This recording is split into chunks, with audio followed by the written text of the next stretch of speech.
संगत जी, हम ये सोचते हैं कि जब चीज़ें हमारे अकॉर्डिंग होंगी तो वो परफेक्ट होंगी, पर ऐसा होता नहीं है। क्योंकि जो हो रहा है, जिसकी प्लानिंग चल रही है, वही बेस्ट है और उससे अच्छा कोई कर नहीं सकता। संगत जी, एक बार एक किसान था। जब जब उसकी फसल अच्छी होती, भगवान का बहुत शुक्रिया करता, और जब खराब होती तो भगवान से शिकायत ही किया करता। भगवान को प्यार बहुत करता था और शिकायतें भी इतने भोलेपन से करता कि आपको खेती के बारे में कुछ पता ही नहीं है। जब मर्जी बारिश कर देते हो, जब मर्जी धूप ला देते हो। आप आओ यहाँ पर, मैं सिखाता हूँ आपको खेती। उस हिसाब से बारिश किया करो, उस हिसाब से धूप दिया करो।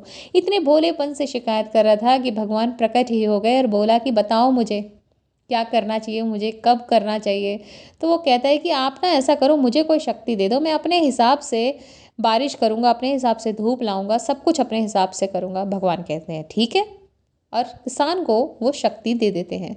अब संगत जी, वो किसान बीज लाता है और अब बीज बोता है और अब अपने अकॉर्डिंग पूरे देखभाल से बारिश करता है। कभी कम, कभी ज़्यादा, कभी तेज़ धूप, कभी कम धूप, तो कभी हवाएं चलाता है। संगत जी, बहुत अच्छी फसलें होती हैं, फसलें लहला रही होती हैं। बड़ा खुश होता है वो किसान कि देखो मैंने कितना अच्छा काम किया है। और जैसे ही वो गेहूं की बाली के पास जाता है और गेहूं की बाली तोड़ कर देखता है, किसी भी बाली में एक भी गेहूं का दाना नहीं होता। वो परेशान हो जाता है कि ऐसा क्यों हुआ, उसने तो इतने अच्छे से देखभाल की थी फसल की।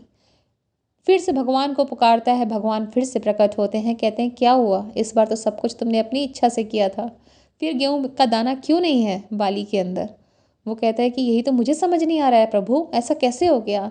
तब प्रभु ने बताया कि जब जब मैं तेज़ धूप डालता हूँ, जब जब मैं तेज़ हवाएं चलाता हूँ, तो ये फसलें अपनी जड़ें मजबूत करती हैं, स्ट्रांग बनती हैं, ताकि वो तेज़ हवाओं का जो सामना कर सकें, तेज़ धूप का सामना कर सकें।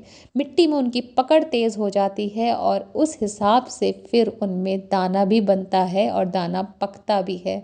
पर तुमने तो इनकी इतना प्यार किया फसल से कि इन्हें बिल्कुल बच्चों की तरह संजो के रखा, ना इन्हें तेज धूप दी, न तेज हवाएं दी, न तेज बारिश दी।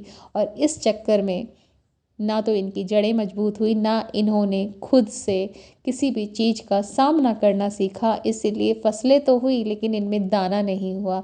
तो संगत जी, मोरल ऑफ द स्टोरी ये है कि जो भगवान करते हैं बहुत अच्छे से करते हैं। परिस्थितियाँ हमारे खिलाफ भी जाती हैं ताकि हम मजबूत बन सकें और आगे आने वाली कोई भी चुनौती का आसानी से सामना कर सकें।